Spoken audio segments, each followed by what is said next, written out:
Tapi tahu nggak, ketika Islam menjadi simbol perlawanan Islam terhadap Barat, apa yang terjadi? Adik-adik mungkin tahu, beberapa hari ini, 2 hari ini, ada videonya Felix Xiao yang viral. Tahu nggak, di video itu intinya Felix Xiao dia bilang gini, intinya di video itu Felix Xiao mengajak agar jemaatnya dan seluruh penonton videonya tidak usah percaya sama Iran. Gak usah percaya sama Iran lah, Iran gak bisa percaya. Iran itu sobatnya Israel. Jadi ketika ada simbol Islam yang melakukan perlawanan terhadap ini, justru Felix Xiao yang paling vokal mencoba menggombosi Iran. Asal adik-adik tahu, Felix Xiao ini, ya mungkin tahu lah pasti Gen Z ya. Jangan Felix Xiao ada orangnya di sini. Gue nggak bakal ada hominer. Felix Xiao ini memulai karirnya dari organisasi yang namanya Hizbut Tahrir. Hizbut Tahrir itu adalah organisasi khilafah yang Bang Aiman harus tahu markas besarnya di London, ya. Jadi kalau ada yang mau, kalau adik-adik atau penonton semua ini mau mencurigai siapa antek Barat atau agen Mossad, curigailah Felix Xiao. Oke, Felix Xiao. Karena nggak ada orangnya, soalnya. Kita udah juga Felix Xiao. Satu poin lagi. Ada pemahaman yang bilang kayak gini, Amerika itu ya karena dia menyerang Iran, artinya Amerika itu tunduk terhadap Israel. Oh my God, sorry I have to say Bang, itu pemahaman yang maaf, I have to say. Kenapa? Come on, Amerika itu adalah negara yang umurnya 300 tahun, berdiri tahun 1776. Israel itu negara pik yang baru lahir 1948, umurnya baru 77 tahun.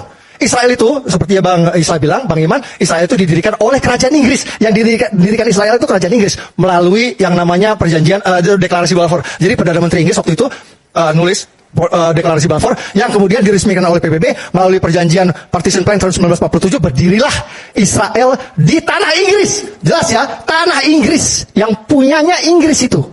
Itulah yang dibagi dua menjadi Israel dan Palestina. Ini fakta. Jadi bukan tanah Palestina tapi tanah Inggris. Bang Aiman, poin terakhir Bang Aiman perlu tahu, ini penting sekali. Jadi harus dipahami ya, inilah teman-teman nih adik-adik, inilah yang namanya industrial military complex Bang Aiman. Apa itu industrial military complex? Itulah ketika APBN dialokasikan untuk pertahanan, lalu dipakai untuk beli senjata dari pabrik swasta, lalu pejabat yang bersangkutan dapat komisi. It's all business. Perang adalah bisnis Bang Aiman. Ya, jadi jangan ditanya lagi kenapa Amerika serang Iran? Ya karena pengen nyari komisi dari penjualan senjata. Ngerti gak? Kalau saya tanya, paham? Saya tanya ya, gini. Jadi it's all business. Lu kayak gitu aja kagak paham kayak anak 5 SD. Bung Permadi. Sekarang kita mau coba baca yang terjadi di Israel Iran ini apa sebetulnya? Ya ada agama segala macam. Ya. Agama itu apa? Apa beda dengan ideologi itu? Apakah agama menyimpan semacam friends enemy paradoks itu? Oh ya, kalau disulut oleh sesuatu, apa yang bisa menyulut mereka? Vision. Bukan ideologi, tapi visi itu. Dia bilang tadi, Yerusalem kota 3 agama. Tapi 3 agama yang merebutkan Yerusalem kan, yang memperebutkan Yerusalem. Saya cari lagi keterangan. Saya pergi pada seorang Jerman, namanya Gunther Anders, yang berupaya untuk membaca sejarah dari perspektif kegagalan manusia untuk berimajinasi tentang kehidupan di depan. Dia menulis dengan bagus dalam tesisnya Prometheus shame. Rasa malu Prometheus itu manusia, sehingga si Prometheus, kita tahu cerita Prometheus. Prometheus artinya bertanya, who am I anyway? Gue ini siapa sebetulnya? Karena gagal membayangkan imajinasi tentang humanity itu. Kita membaca itu juga hari-hari ini. Who am I? Harusnya Donald Trump bertanya begitu. Kalau dia punya semacam Promethean ethics itu. Tapi dunia ini dirusak oleh Trump. Belum pernah ada seorang presiden yang dengan sadar merusak demokrasi di negerinya sendiri. Sebar rasisme. Usir imigran. Ya padahal Amerika itu negeri imigran. Apa yang dibayangkan oleh siapa? Tocqueville. Demokrasi itu habits of the heart. Bagi Donald Trump nggak penting tuh.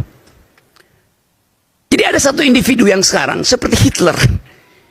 You mau kutuk dia, ya dia udah segitu maksimalnya. Kita mau bilang, loh kok Trump masuk dalam jebakan kedunguannya sendiri itu? Mungkin dikutuk oleh sejarah itu. Jadi kalau saya balik pada soal-soal yang kita coba bicarakan tadi. Perang Eropa akhirnya berhenti karena capek berperang 30 tahun, 100 tahun, 70 tahun. Semua perang di Eropa berhenti karena dia capek. Itu yang kemudian dirumuskan oleh Thomas Hobbes. Akhirnya manusia takut mati, karena itu dia cari Leviathan untuk mengasuransikan rasa amannya. Timbullah seorang Leviathan, Baik. di mana rasa takut saya serahkan pada dia. Kita mau cari sekarang siapa Leviathan kita di dunia. Trump nggak bisa dipercaya lagi. Setelah Perang Dunia Kedua, Amerika menjaminkan bahwa tidak boleh ada senjata nuklir. Saya, Amerika akan jamin. Jepang tidak boleh punya nuklir. Eropa tidak boleh punya nuklir. Sekarang, Trump masih dengan posisi yang sama, tapi mengizinkan Israel punya nuklir. Melarang Iran. Melarang Prancis. Melarang Inggris. Dalam perjanjian non-proliferasi tadi. Kan itu yang orang bilang, ngapain Eropa mungkin bilang, ngapain gue dukung Trump? Dia bilang dia mau jamin kita dengan payung nuklir dia itu. Tapi Ukraine akhirnya lolos. Jadi perang ini nggak akan lama lagi menurut Bung Rocky? Apa kesimpulannya begitu? Karena semua tidak ada yang bantu Amerika. Itu bisa sangat lama. Justru bisa sangat lama. Ya karena perangnya jadi ya semua orang bisa masuk di dalam bellum omnium contra omnes. Semua orang berperang melawan orang lain. Kan kalau Amerika tidak punya lagi kunci untuk menjamin Jepang, misalnya Jepang sekarang lagi nuntut anggaran belanjanya mesti naik 2%. Amerika dulu kunci dia 1%. Jepang bilang, lu bilang lu mau jamin kita. Cina itu punya nuklir sekarang, Korea Utara punya nuklir. Dalam 2 jam nyampe ke Tokyo, nyampe ke Hiroshima. Jadi Jepang bilang, kalau begitu berhenti perjanjian perang dunia kedua. Gue mau punya nuklir juga. Indonesia bisa terangsang karena India punya, Pakistan punya. Perang India-Pakistan nuklir, tapi impactnya pada perselisihan agama. Sangat mungkin mereka yang sedang menunggu kekacauan di Indonesia turun dari Asia Selatan lewat Thailand, Malaysia masuk ke Indonesia jadi teroris lagi. Karena elemen agama ada di situ tuh. Yang kita nggak inginkan tapi faktuality itu kan. Jadi kita coba lihat sebetulnya Indonesia bikin refleksi apa tentang itu tuh. Aduh, kenapa dengan Felix lu malah lu juga tuh apa ide lu tentang membaca sejarah itu, ngamuk-ngamuk soal komentar di emangnya Donald Trump baca tuh Felix, siapa namanya, Ustadz Felix Permadi aja nggak dibaca oleh Donald Trump, apalagi Felix. Ini apa poinnya gitu loh, berdebat tentang sesuatu yang tanpa ide gitu. Itu yang disebut tadi oleh Gunther Anders, Prometheus shame. Mesti malu karena nggak bisa berpikir gitu loh. Jadi kita mau lihat sebetulnya, ini teman-teman mahasiswa, kita nggak tahu you belajar apa di sekolah lu tuh. Tentang sejarah, hafal-hafalan gitu. Hafalan fakta kayak Abu Janda, menghafal fakta. Ngapain? Kan kita mau nyumbang pada perspektif. Itu dasarnya tuh. Ketika perang selesai, Thomas Hobbes bikin renungan perspektif. Manusia pada akhirnya ingin mencari rasa aman. Dia pergi pada Leviathan. Dia nggak sadar Leviathan itu akhirnya akan jadi the big brother is watching us. Oke. Immanuel Kant bikin refleksi lagi itu. Eropa supaya aman, setiap bangsa agamanya ini, negaranya itu.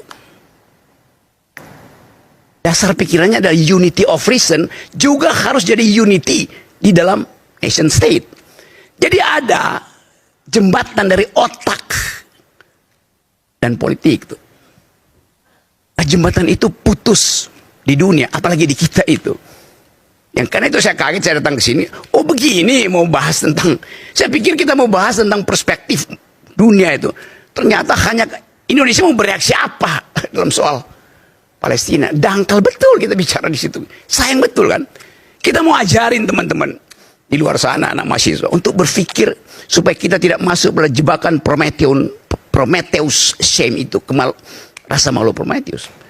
Jadi sebetulnya kita ingin melihat apakah dunia memang harus mengalami katastrofi baru itu supaya timbul kembali kecerdasan kita. Kehancuran baru. Bukan, katastrofi itu bukan kehancuran. Kekacauan. Ya kekacauan. Kehancuran itu apokalip. Jadi sebetulnya ajukan dalil. Indonesia punya kesempatan untuk mengatakan bahwa kami dari awal non-blok. Tapi isi non-blok itu dengan pikiran konseptual ke depan itu. Bisa nggak? Bisa tuh. Tapi sekali lagi, ini membutuhkan konsentrasi intelektual kita. Prabowo mungkin bolak-balik cari ide itu. Tapi ide tentang intelektual tenggelam. Karena ide tentang mineral lebih berbunyi daripada ide tentang intelektual. Jadi sebetulnya saya ingin forum semacam ini itu, sayang betul tuh. Kita perkaya perspektif kita. Indonesia pernah jadi jembatan Asia Afrika tuh, dibuat oleh Bung Karno. Yang dibuat oleh Jokowi apa? Ya jembatan penyeberangan pun nggak bisa tuh. Oke, baik. Jadi sekali lagi kita ingin supaya berhentilah prinsip si vis pacem parabellum yang dibuat oleh siapa dulu? Flavius. Kalau Anda ingin damai, bersiaplah untuk perang. Ya itu yang terjadi sekarang. Tapi Indonesia tidak dalam perspektif itu. Kita dalam perspektif kemanusiaan yang adil dan beradab dan keadilan sosial bagi seluruh rakyat Indonesia. Terima kasih.